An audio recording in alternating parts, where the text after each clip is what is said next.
नमस्कार दर्शकबिन, तपाईहरु हेर्दै हुनुहुन्छ मनोरञ्जनको साथी सदा चाहिँ म मेरी राई तपाईहरु माझमा आइसकेको छु। आज चाहिँ भने म सिन्धुपाल्चोकको जुगल गाउँपालिका वार्ड नम्बर 1 मा आएको छु र तपाईहरुले धेरै सामाजिक सञ्जालदेखि लिएर टिभी भाइरल भएका भिडियोहरु पनि देखिसक्नु भएको छ। पक्कै पनि इन्टरनेट चलाउनु हुने व्यक्तिहरुले त र देश विदेशबाट धेरै सहयोग पनि आइरहेको छ। हामी पनि आज यहाँ आएका छौं र तपाईहरुलाई अवगत नै होला साउन महिनाको 30 गते चाहिँ जुगल गाउँपालिका वार्ड नम्बर 2 मा चाहिँ साउन 30 गते ठुलो बाढी पहिरो गएर चाहिँ एकदमै धेरै दर्दनाक ती दृश्यहरु तपाईहरुले पनि देख्नु भएको नि थियो होला सायदै पनि। र आज हामी यहाँ आएका छौं। अहिले चाहिँ जुगल गाउँपालिका वार्ड नम्बर 1 मा चाहिँ यो पालहरु टाँगेर चाहिँ रहिरहनु भएको छ। यी परिवारहरु आफ्नो परिवार गुमाउँदाको पीडादेखि लिएर आफ्नो घर जग्गा जमिन कति दुःखले जोडेको ती सबै सर सम्पत्तिहरु गुमाउनु पर्दाको पीडा त उहाँहरुमा छँदै नै छ।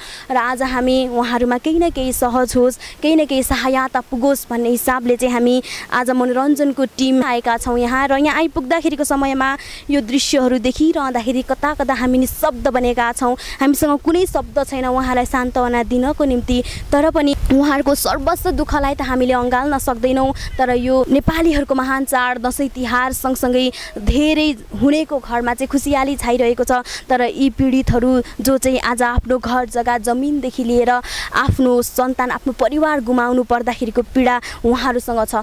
दशैं तिहारको समयमा केही न केही सहज होस् भन्ने मनसायले चाहिँ धेरै आउनुभयो। यहाँ धेरै समाजसेवीहरु आउनुभयो, कसैले लत्ता कपडा लिएर आउनुभयो, कसैले चामल लिएर आउनुभयो, कसैले दालचिनी लिएर आउनुभयो। तर हामीले चाहिँ यो सोच्यौं कि उहाँहरुलाई केही न केही रकमको पनि अभाव होला, त्यो रकमले चाहिँ भोलिको दिनमा उहाँहरुले केही न केही गर्न सक्नुहोस् ताकि दशैं तिहार आउँदैछ, चाडबाड आउँदैछ, ठुला ठालालाई पो मानिन्छ होला छैन आज केही नखाए पनि हुन्छ भनेर। तर ससाना बालबच्चाहरुले त त्यो कहिले पनि भन्दैनन्। त्यही सोच लिएर चाहिँ आज हामीले केही रकम चाहिँ सहयोग गर्छौं भन्ने मनसायले यहाँ आएका छौं। र हामी यहाँको अग्रज व्यक्ति हाम्रो बुवा हुनुहुन्छ, उहाँसँग पनि केही कुराकानी गर्नेछौं। र यहाँसम्म आउने वातावरण बनाइदिनु हुने हाम्रो एकदमै समाजसेवी विदेशी भूमिमा रहेर पनि नेपाललाई माया गर्नुहुने अनि नेपालमा रहेको दिन दुखीलाई चाहिँ साच्चै हृदयबाटै ठुलो मन गरेर सहयोग गर्नुहुने अनि माया गर्नुहुने हाम्रो आदरणीय वरिष्ठ समाजसेवी मन्जु बिष्ट वाइबा दिदी साथै पम्फा राई दिदीलाई धेरै धेरै धन्यवाद दिन चाहन्छौं, किनकि उहाँहरुको कारणले उहाँहरुको सहयोगले गर्दाखेरि आज हामी यहाँसम्म आउन सक्ने भएका छौं र यहाँसम्म आएका छौं। र तपाईहरुसँग जोडिएर जो जतिले पनि सहयोग गर्नुभएको छ ती विशाल मनका धनीहरुलाई पनि हृदयबाटै धन्यवाद व्यक्त गर्न चाहन्छौं। र अब चाहिँ भने हामी थोरै पीडित कहाँ गएर कुराकानी गर्नेछौं। हामी यहाँ आइसकेका छौं र यहाँ भित्र चाहिँ हाम्रो जो आमा आफ्नो हात पनि गुमाउनु भएको छ, साथै श्रीमानलाई पनि गुमाउनु परेको छ। म उहाँको घरभित्र पसेर चाहिँ केही कुराकानी गर्नेछु। यहाँ बुवा हुनुहुन्छ एकजना, उहाँको बारेमा केही बोल्दिन्छु भन्दै हुनुहुन्छ। त्यसैगरी हाम्रो एकदमै आदरणीय समाजसेवी दाइ देव लामाले चाहिँ यहाँ मास्क पनि वितरण गरिरहनु भएको छ। त्यसर्थ एकदम धेरै दाइलाई पनि धन्यवाद दिन चाहन्छौँ। अब चाहिँ हामी भित्र प्रवेश गर्दैछौँ। बुवा नमस्कार। नमस्ते। परिचय दिनुस् न हजुरको। मेरो चाहिँ रेशमदोङ हो। मेरो पहिला चाहिँ अब जुगल 2 मेरो चाहिँ खास गरी अब मानव क्षति चाहिँ मेरो भएन, तर मेरो भागो चाहिँ जुजुबाजेदेखिको भागो सम्पत्ति र के अरे घर चाहिँ मेरो पनि बगाएको क्षति भएको हो। हजुर, अनि परिवारमा चाहिँ को हुनुहुन्छ हजुरहरू? मेरो चाहिँ परिवार त अब धेरैजना हुनुहुन्छ। कोही अब काठमाडौँतिर, कोही अब तल जस्तो जुगलकै 2 नम्बर तल कात्तिके भन्ने के अरे कात्तिके पारिपट्टि बैकुण्ठे भन्ने ठाउँमा नि घर थियो। परिवारहरू चाहिँ तलतिर, म पनि त्यही तलै थिएँ। हजुर, अनि यो साउन 30 गते चाहिँ बाढी पहिरो आएको होइन, त्यसपछि तपाईहरु कहिले चाहिँ यहाँ आउनुभयो? अब हामी चाहिँ भन्दाखेरि अब यो हामी आसोसको के अरे 29 गते साउनको 30 गते चाहिँ पहिरो आयो। अनि पहिरो आइसकेपछि मैले पनि म त के अरे माथि गाउँमै थिएन, म तल बैकुण्ठे भन्ने ठाउँमा थियो। अनि त्यहाँबाट चाहिँ खबर आयो, फोन आयो, अनि त्यहाँबाट म पनि गएँ। त्यहाँ म माथि पुग्दाखेरि चाहिँ किनभने बल्ल त्यहाँ हामी अब तलबाट हिँडेर जानुपर्ने, अब त्यो माथि जाँदाखेरि हामी त्यो 2 बजीतिर हामी माथि पुग्यौँ। रातिको 2 बजीतिर त्यहाँ दिउँसोको 2 बजीतिर। बिहानको चाहिँ 6:40 मा चाहिँ पहिरो गएको रहेछ। साउनको 30 गते पहिरो गयो, साउन भदौ 15-16मा मात्रै यहाँ आएको भनेर सुनिएको छ। त्यतिन्जेल चाहिँ कहाँ बस्नु भएको थियो? होइन, हामी त्यही यतापट्टि पाल टाँगेर बस्यो, तर हामी त्यति भदौको चाहिँ 8-9 गतेदेखि आयो। साउनको 29 गते चाहिँ त्यहाँ पहिरो गयो। अनि त्यहाँबाट चाहिँ अब जस्तो हामीले हाम्रो के भन्छ, हाम्रो परम्परा अनुसार चाहिँ त्यो बितेको मान्छेहरूको चाहिँ अब 7 दिनको दुण्डको काम सिद्धिएर त्यहाँदेखि 2 दिन पछिदेखि त हामी सबै यहाँ। कतिजना चाहिँ लगभग मानव क्षति चाहिँ कतिजना जति भयो होला? मानव क्षति चाहिँ 39 जना हो। जम्मा के अरे घाइते चाहिँ 7 जना भन्दाखेरि जम्मा धुरी चाहिँ जम्मा 29 धुरी। 29 धुरी चाहिँ मानव क्षति भएको? होइन, 11-12 धुरीमा चाहिँ मानव क्षति भएको। धन सम्पत्ति घर मात्रै क्षति भएको चाहिँ जम्मा 18 धुरी। भनेपछि परिवारविहीन सबै गुमेको भन्ने पनि सुनिएको छ नि, एउटै केही नरहेको भन्ने पनि यो चाहिँ? त्यो नरहेको चाहिँ उसको भनौँ न भाइको परिवारहरू त थियो। अब हुँदा पनि अब यहाँ अब उताबाट नै अब के उसको आउने राहतहरू पनि सबै कटौती गरेको रहेछ गाउँपालिकाबाट नै। अब हामीले चाहिँ त्यो थाहा भएन। अनि पछि त किनभने झन् हामीले पो काटेर अझै हामीले चाहिँ उनीहरूको नाम काटेर दिएको भन्ने आवाज पनि हामीलाई त्यस्तो ऊ पनि सुन्नुपर्ने भयो। अनि यहाँ चाहिँ कसको थ्रोबाट कसरी आउनुभयो यहाँनिर बस्नुपर्छ भनेर चाहिँ? के गाउँपालिकाले, तपाईँको गाउँपालिकाले नै यहाँ पठाउनु भयो कि? हजुर, त्यतिखेर चाहिँ अब हामीलाई भन्दाखेरि चाहिँ अब हामीले खबर सुनेको र त्यो त्यतिखेर हामीलाई चाहिँ फोनमा भनेको बेला चाहिँ हामीले तपाईँहरूलाई सुरक्षा हुन्छ, सेलाङ जुगल 1मै सेलाङमै जानुपर्छ 2 महिनाको लागि भनेर चाहिँ भनेको हो। तर त्यतिखेर चाहिँ अहिले चाहिँ 2 महिना पनि पुरा भइसकिसक्यो होइन? पुरा भइसक्यो। अनि अब चाहिँ के भन्दै हुनुहुन्छ? अब तपाईँहरूको जीवन नै यहीँनिर बस्ने त, जीवन त यहीँ बस्ने त होइन? होइन, अब यस्तो भयो, मैले भन्नै पर्दाखेरि अब मेरो जस्तो मन अब सबैको छैन होइन। मान्छे बिचीको मन छ। हामी त अब घर क्षति धनमल भएको, बाजेदेखि जुजूदेखि भएको धन सम्पत्ति सबै हाम्रो सिद्धियो, त्यही घरमा भएको थियो, त्यही घरमै लग्यो। अनि किनभने हामीले भन्नुपर्दाखेरि अब मैले भनेको चाहिँ अब मलाई यहाँ मन पर्दैन, म बस्दैन भने अब त्यही आन्सरको हुने भयो। मान्छे बिचको कुरा छ। अब खोइ कहाँ बस्ने हो, कहाँ राख्ने हो, त्यो पनि अब अहिलेसम्म अब उहाँहरूले नै थाहा होला। अब यहाँकै के अरे पिटिरहरूलाई सबैले सोध्ने हो। म एउटाले भनेर त हामीले त्यो सबै कुरो मैले नै भन्नु सक्ने कुरो त भएन। भनेपछि 29 घर चाहिँ अत्यन्तै पीडित, जस्तै कि मानव क्षतिदेखि लिएर आफ्नो सरसम्पत्ति पनि गुमाएका, बाँकी पनि अलिकति जोखिममा परेर चाहिँ आएर बस्नु भएको छ भन्ने कुरा आएको छ नि? हजुर, बाँकी पनि अब जोखिमै हो। अब जोखिम त जोखिमै देखिन्छ, जोखिमै भएको हो। अब अरू जतिको त अब भएको धन सम्पत्ति, अब उनीहरूको गरगहनादेखि लिएर भएको अन्नबाटदेखि लिएर घुमेन उनीहरू त अब जस्तो जोखिम चाहिँ जोखिम भएको हो। भनेपछि तपाईँहरू यहाँ आउनुभयो, त्यस पछाडि त पहिरो गएन होला नि त? त्यसपछि त पहिरो त अहिलेसम्म केही चलेको छैन, त्यतिकै छ। त्यो एउटा पहिरो भन्न चाहिँ कस्तो भयो भने अब धेरै पहरा नै फुटेर आएको पनि होइन। एउटा अब सबैले देख्नु, मिडियाहरूले पनि पहिला चाहिँ देखाइसक्यो होला, सबैमा देखिसक्यो। एउटा भनौँ न माटोको ढिस्का जस्तो चाहिँ माथिबाट चाहिँ झरेर चाहिँ पुरेको। त्यो माटोको ढिस्का झरेपछि सबै गाउँलाई नै लगेको बगा? हजुर, जम्मा 29 धुरीलाई। उहाँको बारेमा पनि थोरै भनिदिनुहोस् न, उहाँको पनि मानव क्षति भएको हो भन्ने? हजुर, श्रीमान बित्नु भयो। अनि छोरा भिन्दै बसेको ठुलो छोरा जेठा छोरा पनि बित्यो। अनि त्यहाँबाट कान्छा छोराको उसको जम्मा 5 जना है, 5 जना होइन, 5 जना परिवार अब चाहिँ बितेको छ। अलिकति उहाँ आमाले बोलिदिनुहुन्छ, त्यस पछाडि हजुरले एकचोटि सोधिदिनुहोस् न है। दिरोदेम चङपाकिला चगाते Polan sasom dami fi menga chang menga changpakiला पिचा जो चार फेस्टिव जो थेन रंगीला नो या उजा रंगीला नो रंगीला की पोया आचे ना होशिका ओ सब चमशाते हम बंदा माया मारती हम बाबारबु अनुपनी उटंग बटंग का यो नो मार न तोलांगा माजी जो चंपा नानी उच्चाम तीना नाटनी खेपा थेन कोला फे पे जाए ठंडा उटंग बकन नीना में मेजा 4-5 पर कते तो नन खेती आलंग न ले तो सोलेट सबै कान मुबा चंपा ओतेकी कान सम्मान खेरो के भन्दै हुनुहुन्छ? उहाँले चाहिँ अब उसको छोरा जेठा छोरा भिन्दै बसेको जेठा छोरा पनि बित्यो। अनि त्यहाँ उहाँको 70 अझै के अरे 80 वर्ष पुग्नुलाई अझै पुग्यो होला, त्यो बुढा पनि बित्यो, पहिरोले नै हो। अनि छोरा ठुलो छोरा पनि पहिरोमै हो, भिन्दै बसेको, तर अर्कै घर छेउमै बनाएको थियो। अनि त्यहाँबाट चाहिँ कान्छा छोराको चाहिँ 3टा छोरा, एउटा छोरी, अनि श्रीमती 5 जना कान्छा छोराको बित्यो। जम्मा उनीहरूको अब भनौँ 3 घरमध्येमा उनीहरूले जम्मा 7 जना मान्छे गुमायो। अनि घुमाएर पनि अब योसम्म भएको अनि उनीहरूको त्यो भएको सम्पत्ति उसको घरमा भएको अन्न जति अहिले हिसाब अझै बसेर मात्रै खाएको भए त्यति मान्छे नमरेको भए 60 वर्षसम्मलाई चाहिँ पुग्ने अन्न थियो। भएको धनमाल के अरे जम्मा 5 तोला त सुने भेटेन। अरू त्यहाँ भनौँ डबक्का अब हाम्रो चरेसको थाल हाम्रो किनभने तामाको झ्याङ तामाको चाहिँ हाम्रो के अरे भनौँ न खरकुण्डहरू हुन्छ पित्तलको के अरे तामाको गाख्रीहरू हुन्छ त्यसको सबै कुरो गर्यो भने त अब हामीले सत्य अझै त्यो भएभरको सम्पत्तिको त अब कुरो गरेर नि सत्य नै छैन। अनि अहिले पनि त्यो मात्रै के अरे आमाको चाहिँ 2टा छोराहरू 2टा छोरै गुमाउनु पर्यो। छोरा त छ कान्छो छोरा चाहिँ बाँकी छोरा चाहिँ बाँकी श्रीमती अनि नाति नातिनाहरू चाहिँ जम्मा 5 जना चाहिँ कान्छो छोराको अनि जेठा छोरा अनि फेरि के अरे उहाँको चाहिँ श्रीमान चाहिँ घुम्नुभयो। एकदमै साँच्चीकै निशब्द बनेका छौँ हामी उहाँहरूसँग कुरा गरिरहँदाखेरि। अलिकति रकम पनि हस्तान्तरण कार्यक्रम पनि छ, हामीले केही सहयोग पनि लिएर आएको छौँ। बाढी पहिरोले गर्दाखेरि चाहिँ उहाँ घाइते हुनुभएको छ र म आमासँग थोरै बोल्न चाहन्छु। आमा हजुरको नाम भन्नुहोस् त। मेरो नाम याङलम हो। अनि हजुरको यो पछाडिपट्टिको भाग भाँचिएको हो कि? ढाड भाँचिएको नि।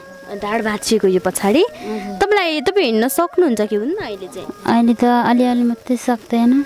तपाईँ त्यो कसरी चाहिँ तपाईँलाई यसरी यो ढाड भाँचिनेसम्म अवस्थामा चाहिँ कसरी पुग्नुभयो? त्यहाँ तपाईँ पहिरो जाँदाखेरि के घरभित्रै बसिरहनु भएको थियो कि? मान्छेले निकालेको नि। ए हजुरलाई चाहिँ घरभित्रबाट निकालेको मान्छेले? सबै। अनि एउटा छोरी एउटा छोरा पनि भेट्यो। ए हजुर। 6 जना परिवार थियो है। हजुर। अनि त्यो भएर म पनि निकालेको नि। अनि छोरी छोरा चाहिँ अहिले? हजुर। निको हुनुभयो कि छैन उहाँ? छैन अब त। ए भनेपछि उहाँहरू चाहिँ बित्नु भयो, तपाईँ चाहिँ निको हुनुभयो? म चाहिँ घाइते। ए तपाईँहरूको 6 जनाको परिवार भनेपछि अहिले तपाईँको छोरी छोरा कति वर्षको हुनुहुन्थ्यो? एउटा 10 वर्ष पुग्यो, एउटाले 6 वर्ष भयो यो पुसमा। तपाईँको श्रीमान चाहिँ अहिले? श्रीमान अहिले माथि जानुभयो। छोरा चाहिँ आउनु। ए उहाँ चाहिँ तपाईँको छोरा। ए सानै रहेछ नि त। यो त ठुलो चाहिँ छोरा ऊ हो। अनि अहिले चाहिँ को हुनुहुन्छ यहाँनिर तपाईँहरू? अहिले त 3 जना मात्रै भयो। छोरा अनि तपाईँको श्रीमान अनि तपाईँ अहिले चाहिँ हुनुहुन्छ? हजुर। ए अनि तपाईँलाई चाहिँ हस्पिटल लगिहाल्नु भयो कि त्यहाँबाट? हस्पिटल लाग्यो के अरे काठमाडौँ के अरे सिभिल भन्ने ठाउँमा। सिभिल हस्पिटल लानुभयो? हजुर। अनि त्यसपछि कति दिन हस्पिटल बसेर आउनुभयो आमा? 1 महिना 2 हप्ता बस्यो नि। ए अनि कसरी त्यहाँ त गाडी पनि पुग्दैन रे अब त्यस्तो बाढी पहिरो गइरहेको समयमा केमा लानु भएछ हजुरलाई हस्पिटल? हेलिकप्टर। ए हुन्छ आमा, आज हामी तपाईँहरूलाई केही सहयोग लिएर आएको छौँ, केही रकम हामी तपाईँहरूलाई सहयोग गर्दैछौँ है। तपाईँलाई पनि हामी दिन्छौँ। छिट्टै निको हुनु अनि चाँडै निको हुनु होला, आफ्नो ख्याल गर्नु होला है। रुनु हुँदैन है आमा? हजुर। हस् अब चाहिँ हामीले रकम हस्तान्तरण गर्दैछौँ। यो रकम पछाएर धेरैभन्दा धेरै पुण्यको काम गर्नुहुने आदरणीय वरिष्ठ समाजसेवी दिजु मन्जु विष्ट वाइबा हुनुहुन्छ, त्यसै गरी पम्फा राई बोजू हुनुहुन्छ। हजुरहरूप्रति एकदमै धेरै आभारी छौँ र तपाईँहरूको उहाँहरूसँग जोडिएर जम्मा 24 जनाले सङ्कलन गरेर पठाउनु भएको रकम चाहिँ आज हामीले हस्तान्तरण गर्दैछौँ। र अब चाहिँ हामीले रकम हस्तान्तरण गर्दैछौँ। हामीले चाहिँ उहाँहरूको परिवारमा केही सहज होस् भन्ने भने सायले चाहिँ केही रकमहरू चाहिँ उहाँहरूको निम्ति हामीले लिएर आएका छौँ। र आज चाहिँ हामीसँग देव लामा दाई हुनुहुन्छ र एकदमै धेरै सम्झिन चाहन्छु यति ठुलो पुण्यको काम गर्नुहुने अमेरिकामा बसेर चाहिँ हामीलाई यसरी यहाँसम्म आउने वातावरण बनाइदिनु हुने आदरणीय वरिष्ठ समाजसेवी दिदी मन्जु विष्ट वाइबा हुनुहुन्छ, त्यसै गरी पम्फा राई बोजू हुनुहुन्छ र उहाँहरूको थ्रुबाट चाहिँ हामी यहाँसम्म आएका छौँ। तपाईँहरूको यो कोमल हृदयलाई धन्यवाद व्यक्त गर्दै अब चाहिँ हामीले 2 तरिकाले छुटाएका छौँ। जुन चाहिँ परिवार गुमाएर चाहिँ पीडित रहनु भएको पीडित पक्ष, त्यसै गरी अर्को हुनुहुन्छ घरबार सबै घर जोडेको जग्गा जमिन सबै गुमाइसक्नु भएको पीडित गरेर चाहिँ 2 भाग हामीले छुटाएका छौँ। र 2 भाग छुटाउँदाखेरिको खण्डमा चाहिँ हामीले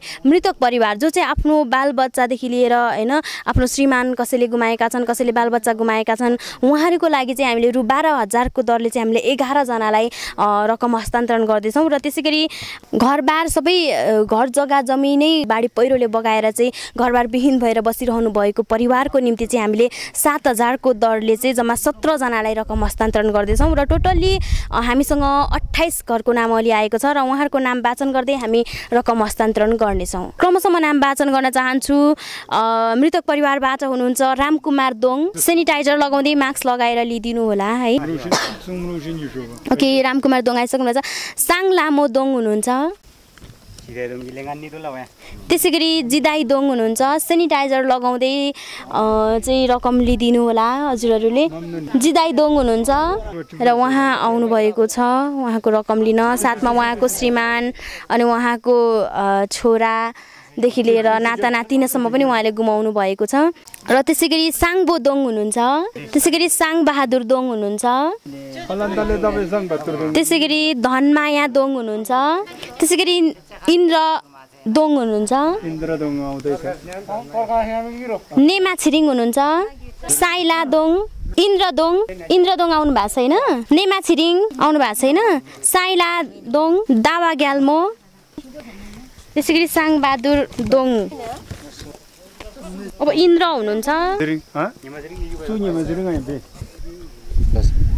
इन्द्र दोङ, अब नेमा छिरिङ र उहाँहरू चाहिँ जो चाहिँ आफ्नो परिवार गुमाउनु भएको छ, परिवार मात्रै नभएर घर जग्गा जमिन पनि गुमाएर आएर चाहिँ अहिले यहाँ बसिरहनु भएको छ र उहाँहरूलाई चाहिँ हामीले 12,000 को दरले जम्मा 11 जनालाई रकम दिइसकेका छौँ। र अबको क्रममा चाहिँ म क्रमशः नाम वाचन गर्नेछु, तर अब चाहिँ हामीले घर जग्गा मात्रै उहाँहरूको घरदेखि लिएर जग्गा आफ्नो सरसम्पत्ति गुमाउनु भएको परिवारको चाहिँ हामीले 17 जनाको नाम टिपेका छौँ र उहाँहरूलाई चाहिँ हामीले 7,000 को दरले रकम हस्तान्तरण गर्दैछौँ। क्रमशः म नाम वाचन गर्नेछु। ईश्वरी लाल दोङ, त्यसै गरी बल बहादुर दोङ, त्यसै गरी दोर्जे दोङ, सोमपल दोङ, अष्टलामा, दौलत दोङ, अष्टलामा र दौलत दोङको उहाँ नजिकको हुनुहुँदो रहेछ, उहाँले लिँदै हुनुहुन्छ। कान्छा दोङ, जसपल दोङ, जुन बहादुर दोङ, सानु तामाङ, निमा छिरिङ दोङ, नेसाङ दोङ, अस्माया दोङ, नेसाङ दोङ, अस्माया दोङ, रूपसिंह, हजुर अस्माया, रूपसिंह, जङ्गबहादुर दोङ, जगबहादुर, ज्याबा रानी, सानु दोङ, अब जङ्गबहादुर, जगबहादुर कोही हुनुहुन्छ जगबहादुरको आफन्त? अमेरिकामा बसोबास गरेर पनि नेपालको दिन दुखीहरूलाई सहयोग गर्दै आउनुभएको मन्जु बिष्ट वाइबा साथै पम्फा राई बोजूबाट सङ्कलित रकम जम्मा 24 जनाको सहयोगमा चाहिँ उठेको रकम चाहिँ हामीले 2,51,000 रुपियाँ चाहिँ हस्तान्तरण गरेका छौँ। आज सिन्धुपाल्चोकमा चाहिँ लिदीमा चाहिँ गएको जुन बाढी पीडित थियो उहाँहरूलाई चाहिँ हामीले आज जुगल वार्ड नम्बर 2 लिदीमा गएको बाढी पीडित पहिरो पीडितलाई चाहिँ हामीले रकम हस्तान्तरण गरिसकेका छौँ र एकदमै धेरै धन्यवाद दिन चाहन्छु ती सहयोगी दाताहरूलाई जो चाहिँ आज नेपालमा रहेको पीडितहरूको लागि चाहिँ यसरी भगवान स्वरूप बनेर एउटा पुण्यको काम गर्दै आउनुभएको छ। तपाईँ सम्पूर्णलाई धन्यवाद व्यक्त गर्न चाहन्छु र आउँदो दिनमा पनि तपाईँहरूको साथ सपोर्ट माया हौसलाको आशा गर्दै अहिलेलाई हामीले रकम हस्तान्तरण गरिसकेका छौँ र अन्त्यमा म हामीलाई यहाँसम्म आउनको लागि सहज वातावरण बनाएर चाहिँ यहाँसम्म ल्याइदिनु हुने हाम्रो आदरणीय समाजसेवी दाइ हुनुहुन्छ देव लामा दाइ, हजुरले अन्त्यमा के भन्न चाहनुहुन्छ? तपाईँलाई विश्वास गरेर धेरै नेपालीमा अमेरिकामा रहेर चाहिँ नेपालीहरूले सहयोग पठाउनु भएको छ उहाँहरूलाई। मोस्टली भन्दाखेरि चाहिँ अब मन्जु दिदी बिष्ट र अनि हाम्रो पम्फ दिदीलाई उहाँलाई चाहिँ धन्यवाद भन्न चाहन्छु र म पनि त्यही अमेरिकाबाट आएर मलाई उहाँले विश्वास गरेर उहाँले त्यहाँबाट मलाई पठाउनु भएको हो र प्लस अनि यहाँ जति पनि भएको जतिहरू पनि सहयोग गर्नु तिनीहरूले धन्यवाद दिन चाहन्छु। एकदमै धेरै धन्यवाद। समाजसेवी दिदी मन्जु बिष्ट वाइबा र पम्फा राईको थ्रुबाट आएको रकम कसले पठाउनु भएको थियो त भन्ने नाम चाहिँ म तपाईँहरूलाई वाचन गर्न लागिरहेको छु र नाम र एमाउन्ट चाहिँ हामीले हाम्रो भिडियोको अगाडि राखिदिनेछौँ, तपाईँहरूले हेर्न पनि सक्नुहुनेछ र अबको क्रममा चाहिँ म उहाँहरूको 24 जनाले मिलेर चाहिँ जो चाहिँ उहाँहरूको अभियानमा जोडिनु भएको थियो अभियन्ताज्यूहरू उहाँहरूको नाम चाहिँ म उल्लेख गर्न गइरहेको छु।